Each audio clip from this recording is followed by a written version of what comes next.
뛸 수 있는 장소, 시간, 필요한 모든 것들을 허락해 주셔서 진심으로 감사를 드립니다.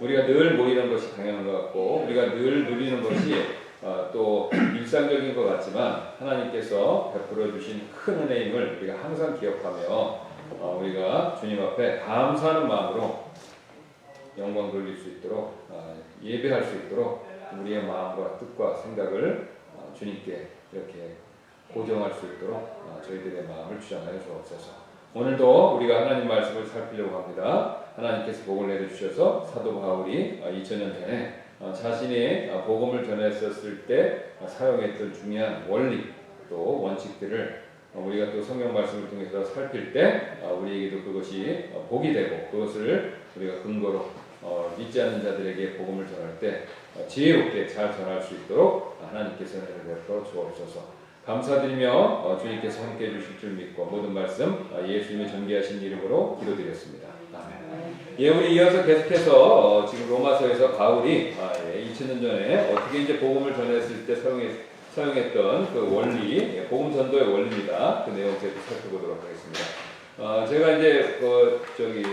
반복을 좀 했는데요. 왜냐하면 이제 중간에 오신 이렇게 코로나 때문에 못 오셨다고 오시는 분도 있고 그러셔서 이거는 이제 연결해서 들어야 되기 때문에 어쩔 수 없어 좀 반복을 했습니다. 자, 그래서 좀 같은 내용을 여러 번 들었다 하시더라도 하나님 말씀이니까 잘 이렇게 또 복습한다 생각하시면 좋겠고요. 자, 그 다음에 제가 오늘 나눠드린 거 옛날에도 한번 나눴는데 이 종이를 먼저 한번 보면서하겠습니다. 자, 그래서 지금 바울이 우리가 오늘 유대인에 하기에 앞서서 유대인이나 지금 이방인들이나 논조는 똑같습니다. 다 똑같다는 거죠. 하나님 앞에서 똑같은 죄인이다. 그래서 이제 바울이 이제 여기 보시면 하나님의 미래 진노와 이제 현재 진노와 관계에서 이방인들을 이제 두 부류로 나누고 그 두 사람들을 이제 비교해서 똑같이 설명했었죠. 여기 보시면 이제 오른쪽에 보시면 그 오른쪽에 있는 사람이 뭐냐면 바로 이제 이방인들 중에서 첫 번째 부류인 불의 안에서 진리를 억누르는 자다라고 거기 써 있습니다. 바로 그 사람들입니다. 그래서 그 사람들이나 지금 여기 반대로 그 사람들을 판단하는 도덕적이고 윤리적인 사람들 역시 똑같은 문제에 직면하고 있습니다. 어떤 문제냐면 그 밑에 있는 칸을 보시면 전부 죄의 시작이 같은 곳에서 이루어진다는 거죠. 어디입니까? 사람의 마음입니다. 예.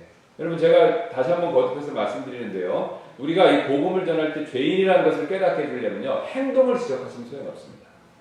행동을 지적하면 다 빠져나갑니다. 왜냐하면 항상 사람들이요. 어떤 변명하고 있는 변명의 방법을 쓰냐면 나는 저 사람보다 낫다는 겁니다. 근데 타당해요. 왜? 저 사람 같은 죄를 나는 안 짓는 게 분명히 있습니다. 모든 사람 다 도둑질하는 건 알지 않습니까? 또 모든 사람 다 살인하는 건 알지 않습니까? 네, 도둑질하고 있을 때 진짜 돈을 훔치는 거 그런 걸 얘기하는 겁니다. 은행에 가든가 가서. 그래서 그런 걸 비교해서 나는 저 사람보다 낫다라고 해서 빠져나가기 때문에 자, 성경에서는 그런 식으로 얘기를 안 합니다. 모든 죄악의 출처는 마음이다. 예, 유명한 종교개혁들 중에 한 명이 그런 얘기했습니다. 우리 마음은 죄 공장이다. 죄. 온갖 죄를 만들어내는 공장이라는 거죠. 우리의 마음. 그러니까 마음에서부터 죄가 출발한다라는 걸 지적하면요. 모든 사람이 당연히 하나님 앞에서 죄인이다라는 걸 느낍니다. 왜 느낍니까? 두 가지 우리 아군이 있다고 그랬죠. 복음을 전할 때. 첫 번째 건 뭡니까? 우리가 도덕적 본성, 그 다음에 도덕 법칙, 말을 바꿔서, 그 다음에 또 이거를 이제 일반적으로 그냥 법률에서는 자연법, 이렇게까지 표현하는데, 내용은 똑같은 겁니다. 그래서 우리가 사람이 다 자기가 어떤 것은 해야 되고 어떤 것은 하지 말아야 된다는 것을 알고 있어요. 스스로. 그거에 대한 기준, 그 다음에 적용하는 내용에 좀 차이가 있지만요. 모든 사람이 거짓말하면 안 된다는 거 압니다. 모든 사람이 살인하면 안 된다는 거 안다는 거죠. 다 알고 있습니다. 이게 전쟁에서 극단적인 예로 전쟁에서 양쪽에 서로 군대가 싸우면 서로 적이죠. 살기 위해서 막 죽이지만 자기가 살기 위해서도 적을 죽이지만 죽일 때 그 죽는 적군의 고통받는 모습, 죽어가는 모습을 보면요. 즐거워하는 사람이 없다고 합니다. 물론 자기가 살기 위해서 죽이지만요. 그 죽어가는 모습을 보면 괴롭다는 거죠. 그게 전쟁 피로주의몽이라고 아시죠? 그런 증상이 나타난다는 겁니다. 왜 그게 증상이 나타납니까? 죽이지 말아야 되는데 죽이는 것으로 인한 자신의 양심의 괴로움이죠. 그래서 그게 뭐 전쟁이 끝나고도 한평생 그런 잔인하게 자기가 죽였던 또 아니면 처참하게 죽어가는 적이나 아니면 자기 동료 뭐 이런 모습들이 계속해서 악몽에 시달린다는 얘기를 끝없이들 많이 합니다. 그래서 사람이 다 안다는 거예요. 그래서 우리 안에 도덕적 본성이 있고요. 그 다음 또 뭐냐면 아까 앞에서 조금 전에 말씀드렸던 것처럼 그걸 잘못한 것에 대해서 우리 마음에서 지적하는 소리가 있죠. 양심이라고 하는 거예요. 양심이 있습니다. 그러니까 도덕적 본성과 양심이 있기 때문에 우리 마음 안에서 일어나는 모든 죄들에 대해서 사실 우리가 변명할 수가 없습니다. 자, 그럼에도 불구하고 우리는 변명하죠. 그래서 바울이 어떻게 표현하고 있냐면 불의 안에서 진리를 억누르는 자다 이렇게 표현했습니다. 근데 이제 사람들마다 정도차이가 있습니다. 그 양심과 도덕적 본성에 따라 못 살았던 것에 대해서 그거를 강하게 두는 사람이 있고요. 그러면 그 사람의 행동은요, 굉장히 타락한 모습으로, 굉장히 겉으로 죄를 많이 짓는 그런 모습으로 표현됩니다. 그러니까 많이 누르면요, 많이 죄를 짓기가 쉽죠. 자, 그랬을 때 하나님께서 뭐라고 어떻게, 어떤 그것에 대한 심판을 내리시냐면, 바로 현재 진노를 내리시죠. 내버려 두시는 겁니다. 그래서 마음을 누르고 진리를 억누르고 불의 안에서 진리를 억누르고 죄를 짓는 것에 대해서 자기가 강하게 누르면요 하나님은 어느 선에서 내버려 두십니다. 그래서 그런 죄들을 더 많이 짓게 놔두신다는 거죠. 하나님이 죄를 짓도록 유도하신다는 뜻이 아닙니다. 하나님은 본래 죄를 짓지 않도록 막아주시고 그 다음에 그것을 금지하시고 그것을 하지 마도록 제가 죄송합니다. 안 하게 그거를 경고하시는데 우리가 그거를 억지로 거부하면서 계속해서 진리를 억누르고 그 죄된 마음을 따라 살려고 할 때 하나님이 내버려 두신다는 겁니다. 그러니까 거기에도 속해 가는 거죠. 자, 그랬었을 때 그 다음 단계의 죄된 상태에 빠져버리죠. 그래서 바울은 이제 여기서 부정함이라는 것, 음행에 대해서 얘기를 했고 그 다음에 그래도 뉘우치지 않으면 또 하나님이 더 내버려 두십니다. 그럼 이제 수치스러운 애정에 의해서 동성연애라는 형태의 죄악이 나타납니다. 자, 그런데도 회개하지 않으면요, 하나님께서 이제 버림받은 생각에 내버려 두신다고 말씀하십니다. 그런 결과가 뭐냐면 21가지 온갖 죄악들이 그 사람의 삶에서 들끓는다라고 그렇게 얘기를 하고 있습니다. 자, 반면에 도덕적인 사람 역시 마찬가지입니다. 그 사람도 죄의 출발은 똑같죠? 마음의 정욕입니다. 그래서 대표적으로 이제 우리가 음욕을 살펴봤는데, 자, 똑같이 양쪽 음욕을 가지고 있는데 이 사람은 그것을 절제하긴 하지만 그 사람의 마음 안에 이미 똑같은 죄악들, 죄된 욕구들이 있다는 거죠. 근데 하나님은 그것에 대해서 모른 척 하시거나 모르시는 분이 아니시다는 겁니다. 그것에 대해서 책임을 물으신다는 거죠. 자, 그래서 이제 하나님은 그것에 대해서 어떻게 판단하시냐면 첫 번째 바로 미래의 진노에 대해서 그걸 설명하십니다. 그래서 그냥 행위대로 무조건 갚아주신다는 거죠. 그러니까 착한 일을 하면 영원한 생명으로, 그 다음에 악한 일을 하면 영원한 진노와 경멸. 이게 하나님의 기준입니다. 그러니까 그 행위대로 갚으시니까 우리의 감추어진 행위, 그 다음에 우리가 덮어놨던 행위 이런 거 다 드러난다는 겁니다. 그뿐만 아니라 하나님께서 뭐냐면 아까 제가 말씀드렸듯이 초대에 있었던 도덕 법칙과 도덕적 본성과 양심에 따라 지었던 죄, 우리 마음 안에 감춰놓고 있었던 죄, 바로 그건 역시 그리스도의 심판하시는 날에 그 은밀한 것들을 다 드러내신다는 거예요. 그러니까 마음으로 지은 죄도 드러내시고 행동으로 지은 죄도 하나님 심판하신다는 거예요. 그러니까 빠져나갈 수가 없습니다. 빠져나갈 수가 없다는 거예요. 자, 그러면서 이제 바울이 세 번째죠. 큰 분류에서는 이제 두 번째가 되는데 유대인들에 대해서 이제 얘기합니다. 그럼 유대인들도 죄인이냐라고 했었을 때, 자, 유대인들 보겠습니다. 지난번에 나눠드렸던 건 맨 마지막, 여기 로마서 2장 17절부터 29절 유대인에 대한 내용을 보도록 하겠습니다. 자, 보시면 2장 17절 보라 내가 유대인이라 불리며 율법 안에 안주하고 하나님 자랑하며 18절입니다. 율법에서 가르침을 받아 그분의 뜻을 알고 훨씬 더 뛰어난 것을 입증하며 유대인들의 특권들을 얘기하는 거죠. 자, 그 다음에 19절 또 너 스스로 눈먼 자들의 안내자여 어둠 속에 있는 자들의 빛이요 율법에 있는 지식의 틀과 진리의 틀을 갖춘 자로서 어리석은 자들의 스승이요 아기들의 교사라고 확신하는도다. 그 다음에 이 특권에 대한 책임들을 바울이 얘기합니다. 그러면서 바울이 유대인들의 문제점을 21절부터 제시하기 시작합니다. 그런즉 다른 사람을 가르치는 내가 내 자신은 가르치지 않느냐. 이렇게 지금 교사요 안내자요 빛이요 스승이라고 얘기하면서요 근데 다른 사람을 열심히 가르치지만 자기 자신은 가르치지 않는다는 겁니다. 이게 뭔 소리입니까? 자, 이어서 이렇게 설명하죠. 사람이 도둑질해서는 안 된다고 선포하는 내가 도둑질하느냐? 율법의 8번째 계명이 있지 않습니까? 도둑질하지 말라라고 했는데 유대인들 역시 실상은 도둑질한다는 겁니다. 왜 그랬습니까? 이 도둑질한다는 기준이요, 우리가 생각하는 기준이 아닙니다. 하나님의 기준을 생각하면요, 유대인들도 역시 마찬가지로 그 기준에 걸린다는 거죠. 우리 도둑질을 단순하게 빵가게 가서 그것을 훔쳐오는 것, 그것 정도로만 생각하는데 하나님께서는 그것 외에 일상의 모든 부분에서 우리가 짓는 모든 것들, 그러니까 계약 외로 남의 것들을 훔치는 것까지, 그런 것까지를 다 말씀하신다는 겁니다. 그래서 우리가 직장에서 8시간 계약했으면 8시간 근무한다고 서로 사인하고 계약하지 않습니까? 그럼 8시간에는 사적인 거 하지 말아야 되는 거죠.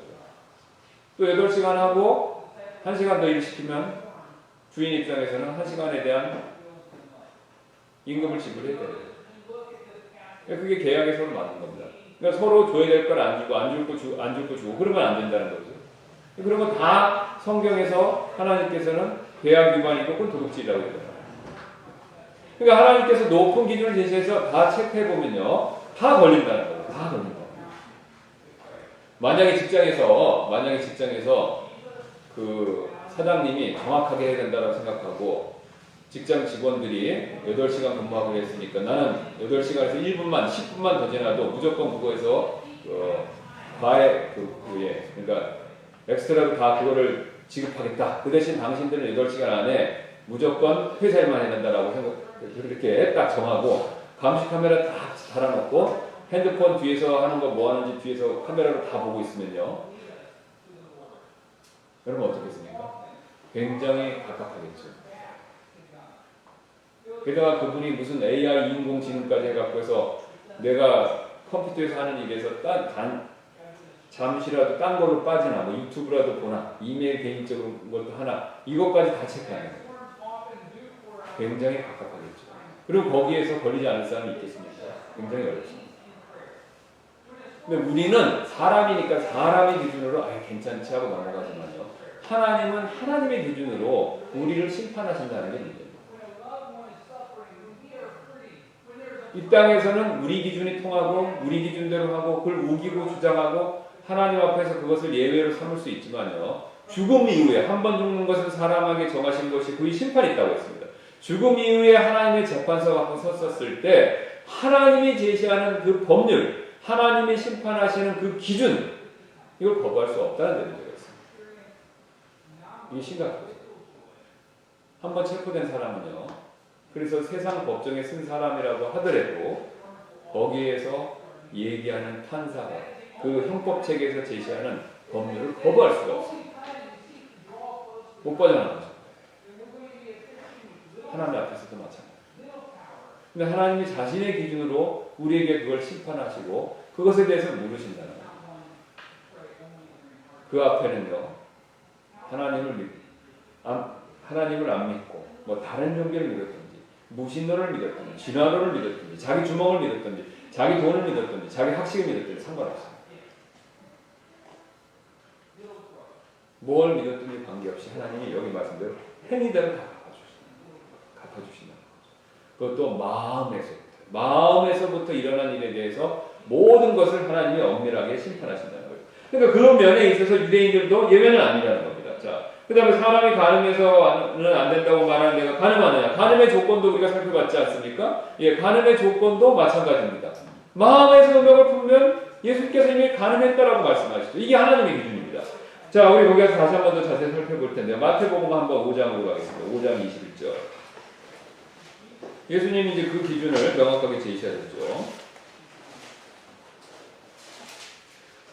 5장 21절에 있습니다. 옛사람이 말한 바 너는 살인하지 말라. 누구든지 살인하는 자는 심판의 위험에 처하게 되리라 한 것을 너희가 들었으나. 그렇죠? 이거는 이제 살인하면 심판받는다. 우리 여기서 율법에서 이제 계명이지 않습니까? 일곱 번째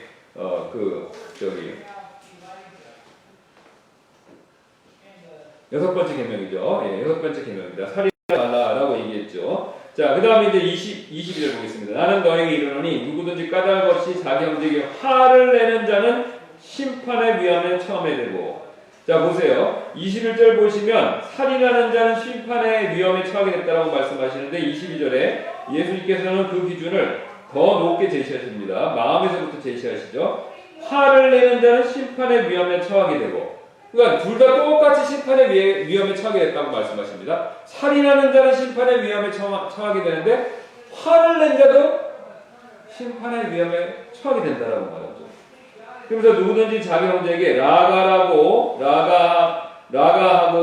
말하는 자는 공회의 위험에 처하게 되거니와 누구든지 너 어리석은 자여 하고 말하는 자는 지옥불의 위험에 처하게 되리라. 이게 쉽게 말하자면 그 사람 저주하고 욕해도요, 미워서 그것 역시 심판의 위험에 처하게 된다라고 말씀하십니다. 자, 그러니까 이게 뭘 말씀하시냐면요, 다른 사람 미워하는 거, 살인의 출발점은요 다른 사람들의 증오입니다. 극도의 증오죠. 그래서 극도의 증오로부터 나왔었을 때 하나님은 그것부터 벌써 살인죄를 보신다는 거예요. 그러니까 우리가 쉬운 말로 정말 화가 나면요, 저도 뭐 어렸을 때 그런 적 있는데 뭐 친구들끼리 싸우고 막 누가 저를 괴롭히고 그러면 그런 말 하죠? 죽여버릴 거야. 네. 근데 벌써 그건 살인죄라는 겁니다. 하나님 중에서. 내가 직접 죽이진 않았지만요, 마음에 그 증오가 있기 때문에. 자, 그래서 우리 이게 요한일서에도 분명히 나와 있습니다. 요한일서 3장 15절 한번 보시기 바랍니다. 요한일서 3장 15절에. 그래서 이제 이걸 이해하시면요, 요한일서도 분명히 쉽게 이해하실 수 있습니다. 우리가 난제라고 하는 말씀이죠. 요한일서 3장 15절. 자, 누구든지 자기 형제를 미워하는 자는 뭐라고 말씀하십니까? 살인하는 자니 살인하는 자 속에는 영원한 생명에 거하지 아니하는 줄 너희가 아느니라. 자, 지금 형제 미워하는 자는 뭐라고 말씀하십니까? 살인하는 자라고 말씀하시죠.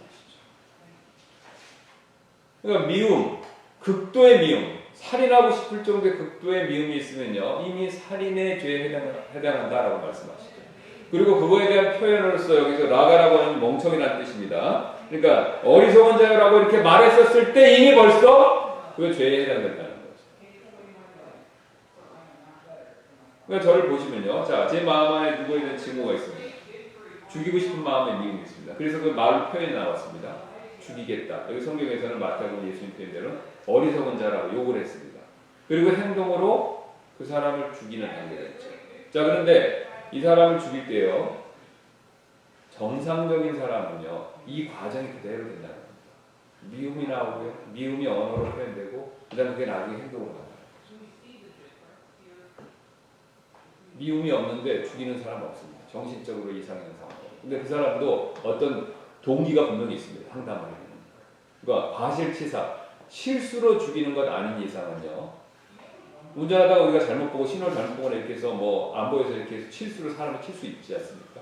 그걸 제외하고 나서는요, 미움에 의해서 죽였다. 그 사람에 대한 증오십니다.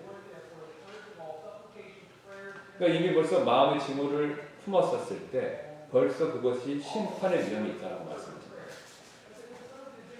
자, 그래서 바로 이게 바로 마음에서부터 죄가 시작된다는 걸 말씀하시죠. 그래서 여기서 말씀하신 게 뭐냐면 옛사람이 말한 바, 그러니까 옛사람들이 누구냐면 바로 바리새인들입니다. 이제 바리새인들이 그 토라와 그 다음에 미시나 같이 율법에다가 이렇게 잘 지키게 하도록 더한 전통입니다. 예, 그것에 근거해서 너희는 사람만 안 죽이면 괜찮다라고 하지만 하나님이신 예수님은요, 더 높은 기준을 제시하시는 거죠. 미운 마음만 가져도 이미 죄다, 이렇게 말씀하신 거죠. 그 다음에 이제 거기 신전 물건을, 우상들을 몹시 싫어하는 내가 신전 물건을 몰래 취하느냐, 이거 마찬가지입니다. 신명기 7장 25절 한번 보겠습니다. 그러니까 유대인들이 이제 우상들을 싫어하면서도 신전에 있는 거, 우상 신전에서 나온 것들을 취한다는 거죠. 그런 예를 신명기에서 말씀하시는데 7장 25절입니다.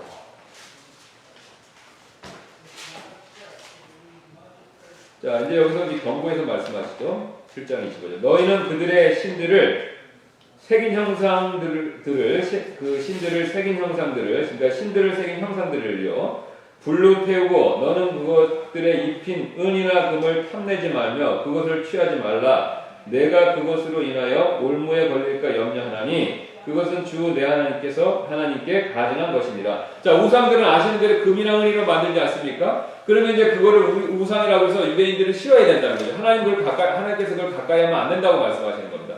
그래서 그거를요, 불에다가 없애기 위해 던졌습니다. 근데 불에 던지니까 금이나 은이 불에 들어가면 어떻게 됩니까? 녹죠. 금덩이, 은덩이가 나옵니다.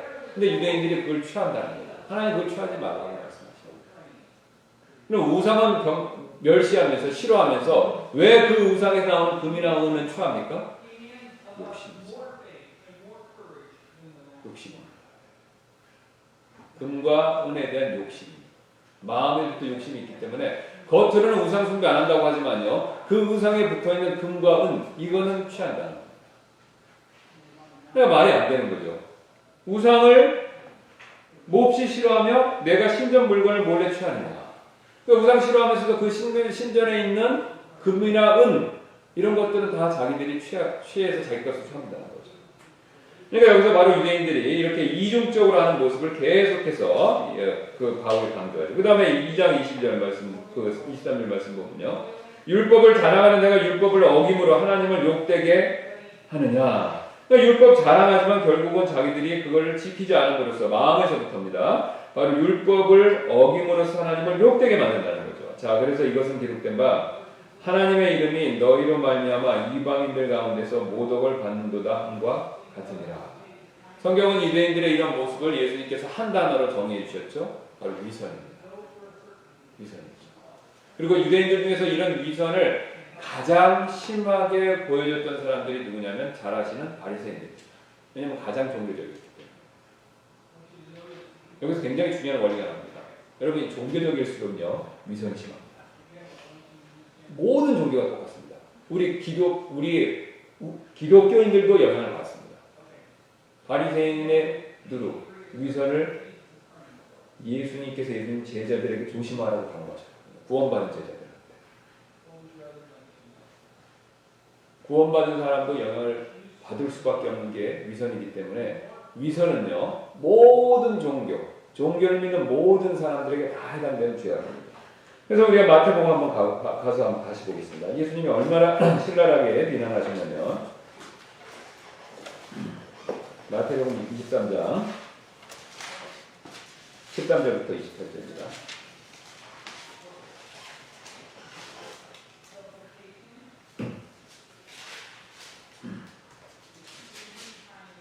자, 여기 보시면 23장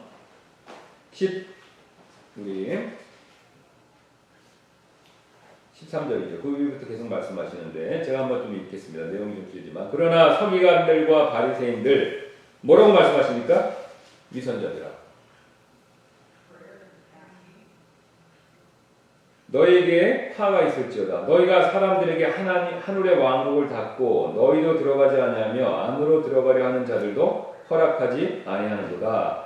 자, 왜 그런지 이유가 말씀하시죠. 14절입니다. 서기관들과 바리새인들 위선자들아 너희에게 화가 있을지어다. 너희가 과부들의 집을 삼키고 거칠애로 길게 기도하나니 그런즉 너희가 더 큰 정죄를 받으리라.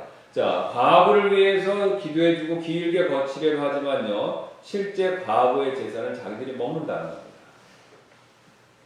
그 다음에 15절 보겠습니다. 서기관들과 바리새인들 위선자들아 너희에게 화가 있을지어다. 너희가 개종자 하나를 만들기 위해 바다와 육지를 두루 다니다가 만들면 그를 너희보다 2배나 더 지옥 자식이 되게 하는구나. 열심히 전도하지만요 전도한 사람에게 결국은 이런 율법적, 그러니까 지금 여기 보세요. 안내자여, 스승이여, 교사라고 빛이라고 얘기하면서 사실은 겉과 속이 다른 행동을 한다는 거죠. 그걸 그들에게 가르친다는 겁니다. 자신의 죄되는 것을 인정하지 않고 자신은 거룩한 척하면서 사람들에게 가르치지만 그게 결국은 뭐냐면요 그 사람들을 더 2배나 지옥 자식으로 만든다는 거죠. 진실을 못 보게 만든다는 겁니다. 16절입니다. 너희 눈먼 안내자들아 너에게 화가 있을지어다. 너희가 이르되 누구든지 성전을 두고 맹세하면 그것은 아무것도 아니거니와 누구든지 성전에 금을 두고 맹세하면 그는 빚진 자라 하는구나. 이게 무슨 내용이냐면요 여러분 그 당시에 이 헤롯 성전이 있었습니다. 예수님 당시에요. 원래 스룹바벨이 지은 성전을 갖다가 헤롯이요 유대인들의 에돔 사람이지 않습니까? 유대인의 환심을 얻기 위해서 그가 엄청난 돈을 들여서 그 술밥에 있던 성전을 크게 확대한 겁니다. 근데 확대하고 그 성전에다가요 금이나 은이나 보석 같은 것을 다 입혔습니다. 그래서 이 중동 지방은 여름에 되게 덥지 않습니까? 햇빛 요세푸스나 그 당시 고대 기록에 따르면요 여름에 햇빛이 쨍쨍할 때요 그 성전에 비치는 금빛으로 인해서 휘황찬란해서 눈으로 직접 볼 수 없었다고 합니다. 아주 맑은 날. 대단했죠. 그러니까 성전을 바라보면요 날이 좋을 때 진짜로 우리가 속된 말로 하면 삐까뻔쩍한 거죠. 63빌딩 여러분 한번 가끔 보신 적 있으시죠? 해가 질 때는 날개말이 해가 질 때나 아주 날이 맑을 때 각도가 태양 각도가 잘 맞으면요 금처럼 반짝반짝하지 않습니까? 그거 이상입니다. 그러니까 대단한 위엄을 자랑했다는 거죠. 근데 유대인들이 어떻게 가르쳤냐면요. 그걸 이해하시고 이렇게 보시면요. 자, 여기 보시면요.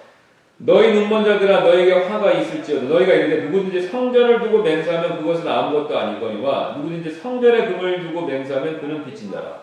그러니까 이제 자기가 맹세를 하는데 성전에 대해서 맹세하면 그건 괜찮다. 뭐 그거 중요한 거 아니다. 근데 성전에 금을 두고 맹세하면 무조건 지켜야 된다라고 얘기한다는 거예요. 그러면 어느 게 더 중요한 겁니까? 성전을 성전답게 만드는 성전 자체입니까? 아니면 성전을 멋있게 좀 빛나게 보이는 금이 더 중요한 겁니까? 성전이 더 중요한 거죠. 성전이 없으면 금이 가치가 없는 거지 않습니까? 그런데도 불구하고 금을 중요시한다는 건요. 그 사람들이 성전보다는 뭐에 관심이 있는 겁니까? 금에 관심이 있는 거예요. 그건 제 얘기가 아닙니다. 그래서 예수님이 그 다음에 말씀하시지 않습니까? 17절 너희 어리석고 눈먼 자들아 어느 것이 더 크냐? 금이냐 금을 거룩히 구별하는 성전이냐? 어느 게 더 큰 겁니까 여러분? 성전이 더 큰 거죠. 왜 성전이 큰 겁니까? 성전 안에 누가 계세요? 하나님이 계시잖아요. 그러니까 성전을 거룩하게 하는 하나님이 계신 그 성전이 더 중요한 거지 그 성전에 입힌 금이 더 중요한 게 아니라는 거죠. 그러니까 하나님보다 금에 맹세한다는 거죠. 이게 바리새인들이 가르치는 내용입니다. 자 여기 또 계속해서 보시면요. 또 누구든지 제단을 두고 맹세하면 그것은 아무것도 아니거니와 누구든지 그 위에 있는 예물을 두고 맹세하면 그는 책임이 있다 하는도다. 이것도 마찬가지입니다. 제단에 가져가면요. 자신의 부유함의 정도에 따라서 헌물을 바칩니다. 제일 가난한 사람은 비둘기요. 그 다음에 굉장히 여력이 있는 사람은 그 당시 제일 좋은 고급의 송아지, 소까지 바칩니다. 아니면 향유라든가 굉장히 값 비싼 것까지 하나님께 드리죠. 근데 지금 유대인들, 바리새인들이 어떻게 가르쳤냐면요. 제단에 맹세하면 괜찮고 그것도 별로 중요한 게 아니고 제단에 있는 고귀하고 값 비싼 그 재물에 대고 맹세하면 그건 지켜야 된다. 뭘 보여주고 있습니까? 재물보다, 재단보다는 재물에 대해 관심입니다. 바리새인들이 그렇게 가르쳤다. 그리고 위선이 있죠. 자, 계속해서 보겠습니다. 20절입니다. 그런즉 누구든지 제단을 두고 맹세한 29절입니다. 너희 어리석고 눈먼 자들아 어느 것이 더 크냐 예물이냐 예물을 거룩히 구별하는 제단이냐 그런즉 누구든지 제단을 두고 맹세하는 자는 제단과 그 위에 있는 모든 것을 두고 맹세하며 또 누구든지 성전을 두고 맹세하는 자는 성전과 그 안에 거하시는 분을 두고 맹세하고 또 하늘을 두고 맹세하는 자는 하나님의 왕자와 그 위에 앉으신 분을 두고 맹세하느니라. 그러니까 맹세의 대상이 누군지를 잘 보라는 겁니다. 그러면서 23절 말씀이 이렇게 나오죠. 서기관들과 바리새인들 위선자들아 너희에게 화가 있을지어다. 너희가 박하와 회양과 근처에 11절을 봤을 때 율법의 더 중대한 문제인 판단의 공의와 궁율과 믿음은 무시하였도다. 너희가 마땅히 이것들을 행하였어야 하거니와 다른 것도 행하지 않은 채 내버려 두지 말아야 하느니라. 그러면 이게 뭡니까 지금? 예수님께서는 겉에 물질적인 것뿐만 아니라 마음도 중요하다는 거죠. 지금 여기 나와 있는 세 가지 공의와 궁율과 믿음은요 다 마음과 작용된 것이죠. 마음과 관계된 것이죠. 그러니까 마음이 중요하고 그 다음에 외적인 거라는 겁니다. 근데 바리새인들이 어떻게 했습니까? 마음은 무시하고요. 외적인 것에만 신경 쓰는 거죠. 마음이 하나님께 나가는 건 무시하고 재물, 그 다음에 성전에 입힌 금 이런 것들을 신경 썼다는 겁니다. 자, 그래서 바로 이 바리새인들의 그 위선에 대해서 맹렬하게 예수님께서 지적하십니다. 그러면서 25절 보겠습니다. 이렇게 말씀하시죠. 서기관들과 바리새인들 위선자들아 너에게 화가 있을지어다. 이유를 말씀하십니다. 너희가 잔과 대접의 겉은 깨끗이 하되 그 속은 강탈과 과도함으로 가득하게 하는도다. 여러분 맞죠? 그럼 바리새인들이요 성전보다 금을 더 중요하고 제단보다 재물을 더 중요하는 건 그 마음에 뭐가 있다는 겁니까? 여기 나와 있지 않습니까? 강탈과 과도함에 가득한 거죠. 그 마음 안에 죄가 들끓고 있다는 것을 말씀하십니다. 왜 26절 이렇게 말씀하시죠? 너 눈만 바리새인아 먼저 잔과 대접에 속에 있는 것을 깨끗하게 해라. 안을 먼저 씻으라고 말씀하십니다. 그 다음에 그리하면 그것들의 겉도 깨끗하게 되리라. 여러분 자연스럽죠? 사람을 바꾸려면요 겉을 바꿔서는 안 됩니다. 마음을 바꾸면 행동, 겉은요 저절로 바뀌게 되어 있습니다. 근데 바리새인들은요 자기 마음, 속을 바꾸는 일에는 관심이 없고요 겉에만 꾸미기에 바빴던 사람들이라는 거죠. 그래서 21절에 이렇게 말씀하십니다. 서기관들과 바리새인들 위선자들아 너에게 화가 있을지어다. 너희는 마치 회칠한 돌무덤 같도다. 그것은 겉으로는 참으로 아름답게 보이나 속에는 죽은 사람의 뼈와 모든 부정한 것으로 가득하도다. 이와 같이 너희도 겉으로는 사람들에게 의롭게 보이나 속에는 위선과 불법으로 가득하도다. 여러분 그 뼈 얘기는 왜 했냐면 제가 옛날에도 말씀드렸듯이 유대인들이 율법에서 시체와 뼈는 부정한 겁니다. 그래서 시체와 뼈는 부정한 것이기 때문에 만지면 안 되죠. 만지면 또 일주일 동안 자가 격리를 해야 됩니다. 자, 근데 그 시체와 뼈를요 유대인들은요 그 당시 장례 풍습이 뭐냐면요 그 경제적인 조건이 되면요 땅에 묻는 것이 아니라 동굴을 파고 동굴을 만들어서 거기다가 시체를 넣었죠.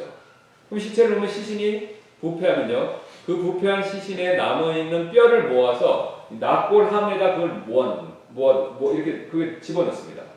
왜냐면 이제 무덤을 계속 써야 되기 때문에. 그러면 다음에 또 가족이 죽으면 또 거기다 시신을 안치합니다. 그럼 시신이 다 부패해서 뼈만 남으면 그걸 또 납골함에다 넣습니다. 그러면 이게 몇 대째 물렀으면요 그 동굴 묘지 안에는요 납골함들이 계속 쌓여있겠죠. 그럼 뼈가 가득한 거예요. 그러니까 그 동굴 무덤 안으로 딱 들어가면요 냄새가 확 나겠죠. 썩은 내가. 그리고 그 뒤에 납골함의 뼈들이 가득하겠죠. 자, 율법에 따르면요, 굉장히 부정합니다. 그래서 율법을 지키는 유대인들 입장에서는요, 그 무덤에 가도 안 되고 또 만져도 안 됩니다. 왜냐면 만지면 7일 동안 자가격리를 해야 되거든요. 우리 지금처럼. 그러니까 그게 굉장히 생활이 불편하지 않습니까? 그러니까 실수라도 밤에 괜히 이 무덤에 갔다가 무덤을 딱 만지면요, 부정하게 되기 때문에 7일간 자가격리해야 됩니다. 그러니까 그런 일을 막기 위해서 무덤을 이렇게 잘 보이게 회칠을 하고요. 꽃도 꽂고 해서 눈에 잘 띄게 아름답게 합니다. 돈이 있는 사람은 더 멋있게 꾸민다는 거예요. 그러니까 겉으로는요, 굉장히 깨끗하고 아름답고 꽃도 있습니다. 그러나 그 안은 부정한 뼈가 가득하기 때문에 더럽고 가증한 것이다. 근데 예수님이 바리새인들을 바르고 회칠한 무덤에 비유하셨다. 바리새인들은요, 하얀색 옷을 입는 걸 즐겨했다고 그러는데요. 하얀색 옷에 종교적인 치장을 하고요. 굉장히 거룩한 척 했지만 그 안에는요 부정한 것 온갖 죄악이 들끓어요. 예수님이 그걸 어떻게 하셨을까요? 예수님은 하나님이시죠. 예수님이 그들의 마음을 꿰뚫어 보시고 그 안에 부정한 것, 뼈처럼 부정한 것이 가득한 걸 보신 거죠. 근데 그들은 뭐가 문제가 있었냐면 그걸 가렸습니다. 미선. 자기들의 종교적인 행위로 그게 괜찮다라고 포장하고 사람들을 가르칩니다. 여러분 지금 이방인이나 유대인들이랑 똑같지 않습니까? 마음의 죄악이 들끓는데요. 유대인은 한 발 더 갔습니다. 그걸 가리고요. 종교적 행위로 자기는 경건하다라고 감춰요. 그 덕에 2배나 지옥 자식을 만들었습니다. 믿지 않는 이방인을 데리고 와서 유대교를 개종시킨 거죠. 그러면서 이제 유대인들이 그것에 대한 항변으로 이제 할례 얘기를 꺼내기 때문에 곧바로 25절부터 이제 할례로 넘어갑니다. 자, 그럼 유대인들이 왜 할례 얘기를 하냐면요. 이유가 있습니다. 거기 보시면 할례에 대한 배경을 잠깐 이해하실 필요가 있는데요. 밑에 거기 있는 각주를 한번 봐주시면 감사하겠습니다. 1번이라고 써있고 밑에 각주 보이시죠? 자, 원래 할례는요, 아시는 것처럼 하나님과 아브라함 사이의 언약의 표시였죠. 그래서 하나님이 최초로 명령하셨죠. 아브라함과 그 자손에게 할례를 하라고 창세기 10장에 나와 있습니다. 자, 그러나 이제 신구약 중간기에 아시죠? 여러분 아시는데 말라기를 기점으로 해서 구약의 역사가 이제 구약의 성경 말씀이 이제 대언이 끝나고 그 다음에 한 400년 걸쳐서 예수님 오실 때까지 하나님께서 말씀을 안 주신 시대가 있습니다. 그러니까 공식적인 대언자들이 하나님 말씀을 선포 안 했던 기간이 있죠. 그리고 이제 중간기 또는 암흑기, 침묵기라고 부르는 400년 기간이 있었는데요. 그때 무슨 일이 벌어졌냐면 바로 그 유명한 그리스의 알렉산더가 바로 그 오리엔탈 지방을 다 통일했습니다. 그래서 바로 이집트를 침략하기 위해서 이스라엘까지 내려와서 거기를 점령하고 그 다음에 이집트를 점령했습니다. 그래서 그 당시 바로 이스라엘 사람들이요 알렉산더의 그리스 문화 영향권 아래에 있었습니다. 그리고 이제 왕조들도 그리스 왕을 지지하는 왕조들을 세웠고 그 중에 이제 대표적인 왕이 누구냐면 신구약 중간기 이제 마카베 혁명 시대 이제 안티오쿠스 에피파네스 4세라는 왕이 있었습니다. 그 왕이요 유대교를 굉장히 싫어합니다. 그래서 그가 어떤 조치를 내렸냐면요 성전에서 제사를 못 지내게 하고 성전에 선물을 바칠 때 돼지를 바치라고 명령을 내렸습니다. 굉장히 모독적이죠. 그러니까 유대인들이 그것 때문에 혁명이 일어납니다. 자 그러면서 그가 이제 내린 강화 중에 하나가 뭐냐면요 할례 금지. 그래서 유대인 종교를 말살하기 위해서 할례를 금지시켰습니다.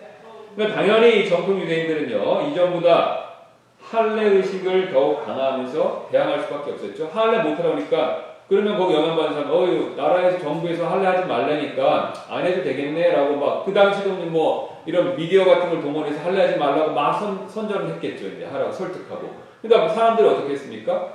그 당시나 지금이랑 똑같죠? 네. 이게 종교심이 보통인 사람들도 있고, 식은 사람들도 있으니까, 정부에서 하지 말라니까 하지 말아야지. 또 할래 하면 핍박 있고 그러니까, 아유, 나 할래 안 할래. 자, 그러니까 이 바리새인들 입장에서 어떻겠습니까? 이렇게 되면 할래 안 하면요. 우리가 유대인으로서 아브라함의 언약의 정체성이 없어지는 거죠.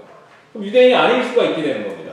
그러니까 그것에 위기의식을 느끼고 할례를 해야 된다고 굉장히 강조합니다. 자, 그러면서 거기서 그 강조하다 보니까 극단적인 가르침까지 가게 됐다는 거죠. 이거 제 얘기가 아니라 역사학자들이 기록을 통해서 다 밝힌 겁니다. 자, 여기 보시면 이런 얘기 있습니다. 그래서 그 결과 그들은요, 할례의 필요 이상의 중요성을 강조하면서 그들의 할례에 대한 생각은 바로 성례주의와 같은 종교적인 믿음의 색채를 띠게 되었다. 이게 무슨 말이냐면요. 이제 유대인들이 이렇게 가르치기 시작했다는 겁니다. 그 근거로 랍비의 가르침에 따르면 그 당시 랍비의 가르침입니다. 이게 다 지금도 있습니다. 할례 받지 못한 사람은 지옥을 보게 될 것이다. 그 다음에 여기 또 이런 얘기가 있습니다. 아브라함이 지옥의 문 앞에 앉아서 할례 받은 이스라엘 사람들이 지옥에 들어가는 것을 막아줄 것이다. 할례를 뭘로 바꿨습니까? 성례주의. 그러니까 성례주의가 뭐냐면요. 특정 종교 행위를 하면 구원받는다는 거죠. 그러니까 종교 행위를 통한 구원을 얘기해요. 그러니까 할례 강조하다 보니까요. 할례 받으면 지옥 안 간다. 이렇게 돼요. 굉장히 많이 듣는 얘기, 우리도 듣는 얘기죠. 네. 자, 그런데 바울이 뭐라고 하냐면 25절 그렇게 이해를 하시고 보겠습니다. 내가 율법을 지키면 할례가 참으로 유익하나 내가 율법을 어기는 자가 되면 내 할례가 무할례가 되나니 이게 무슨 말이냐면요. 저를 봐주시면 감사하겠습니다. 자, 우리가 생각하는 도덕적, 우리가 생각하는 윤리적 기준이 이 정도라고 하면요. 지금 바울은 하나님 말씀을 통해서 하나님의 높은 기준을 제시합니다. 우리가 도달할 수 없는 기준이죠. 자, 그러면요. 하나님의 높은 기준이 있고 우리의 기준이 이거밖에 안 되는데 요 갭이 생기지 않습니까? 그러면 요 갭이 생기면요. 모든 종교는요. 여기에 대한 반응은 두 가지입니다. 아, 내가 이게 도달할 수 없다라고 여기서 회개해야 된가요? 아니면 회개하지 않는 사람은요. 모든 종교는요. 포함해서 요 갭이 생긴 거를요. 종교의식으로 메꾸려고. 그러니까 내가 실제로 여기 못하는 걸 압니다. 근데 하나님은 이렇게 높은 기준을 요구하시잖아요. 그럼 여기 도달을 못하지 않습니까? 그러면 요거를요 만회할 수 있는 종교 행사들을 고안해서 그걸로 갈 수 있다고 합니다. 자, 지금 유대인들이 만들어낸 게 뭡니까? 할례죠. 할례를 하면 지옥 안 가고 천국 간다. 이게 모든 종교에 다 있습니다. 천주교도 있었죠? 뭐죠? 대표적인 게 여러분이 내는 헌금함의 동전소리 달러 한 개가 연옥에 있는 당신의 부모님의 혼을 천국으로 이끌어요. 뭡니까? 면죄로. 돈이 종교적으로 내는 헌금이 하나님의 그의 기준에 이치지 못한 것을 커버시켜주고 해결할 수 있게 됩니다. 우리 다른 종교도 있습니다. 네. 우리도 그걸 알고 있어요. 우리 불교 대표적으로 공양미 300성. 신청전에 왜 이야기가 왜 시작됐습니까? 공양미 300성 내면 부처님이 해준다는 거잖아요. 그러니까 모든 종교는 공통점이 있습니다. 하나님이 요구하시는 기준만큼 못 미추는 거를요, 종교 행위를 통해서, 그게 뭐 금전이든 수행이든 뭐 상관없습니다. 그건 자기들이 원하는 대로 만들어 붙이는 거고요. 이거를 종교 행위를 통해서 극복할 수 있다는 가르침이 있습니다. 문제기도 없죠. 근데 지금 바울이 지금까지 얘기한 뭡니까? 하나님은요, 100% 행위대로 가르칩니다. 종교 행위 안 받으신다는 거예요. 행위대로. 마음에서부터 나온 행위대로 그걸로 바꾸신다. 종교 행위로 갚는 거 없다. 유대인들도 여기서 봤습니다. 그래서 바울이요, 왜 유대인들하고 부딪혔냐면요, 유대인들은요, 요 할례 믿었습니다. 할례 받은 구원만. 할례 받으면 구원받는다고 믿었는데, 바울이 이걸 깨는 얘기를 한 겁니다. 그러니까 굉장히 화가 났거든요. 제 얘기가 아닙니다. 그래서 바울이 여기 한번 보시면요, 사도행전 15장 보겠습니다. 15장. 그만 보고 마치겠습니다.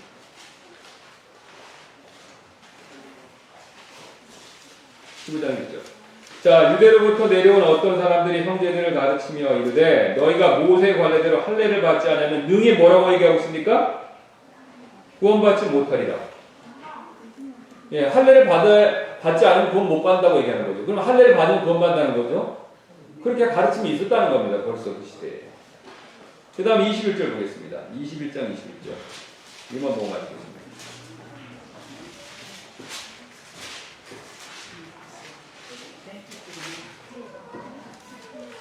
그들이 너희에 대해 본 내가 이방인들 가운데 있는 모든 유대인들이 자기 아이들에게 할례를 행하여서는 안 되며 또 발례대로 걸어서도 안 된다고 말하면서 그들을 가르쳐서 모세를 저버리게 한다는 것에 대해 알게 되었도다.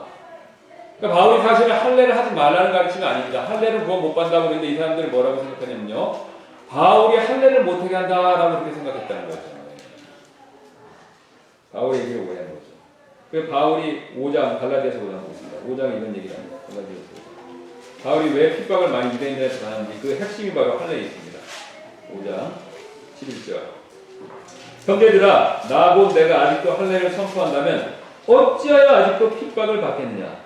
그리하였더라도 십자가에 실족하게 하는 것이 그쳤으리라. 그리하였더라면 십자가에 실족하게 하는 것이 그쳤으리라. 여기 얘기하죠. 할례가 구원받는 게 아니라 십자가로 구원받는다고 얘기한 겁니다. 그러니까 자기가 할례를 선포 안 했으면 고난 안 받았는데, 그러니까 할례를 선포했으면 고난 안 받았을 텐데 할례 대신 십자가를 얘기하니까 고난 받았다는 겁니다. 그러니까 구원의 습관이 뭐냐 이거죠. 십자가냐 할례냐 이거죠. 유대인들은 할례다.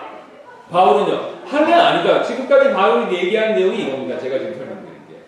종교 행위를 못 올라간다는 거죠. 십자가밖에 안 된다는 겁니다. 그러니까 거기에 대충돌이 벌어져요. 그러면서 12절 이렇게 얘기하죠. 나는 너희를 그러면서 6장 10절입니다. 6장 그 유명한 바로 얘기죠. 육신으로 잘 보이고자 하는 자들이 너희로 알고 먹지로 할례를 받게 하면 단지 그리스도의 십자가로 인한 핍박을 받지 아니하려 함이니라. 그러니까 핍박을 피하려면 할례 안 받아도 된다. 이렇게 얘기하는 거예요. 자, 그래서 오늘 여기까지 우리가 일단 살펴보고 마치도록 하겠습니다. 감사합니다. 주님께서 오늘도 우리가 바울이 전한 복음의 원리들을 살펴볼 수 있게 해주셔서 감사드리고, 오늘 이후에 또 우리가 많은 성도들 모여서 하나님을 높일 때 하나님께서 홀로 영광 받아 주시기 원하며 감사드리며 모든 말씀 예수님의 존귀하신 이름으로 기도드렸습니다.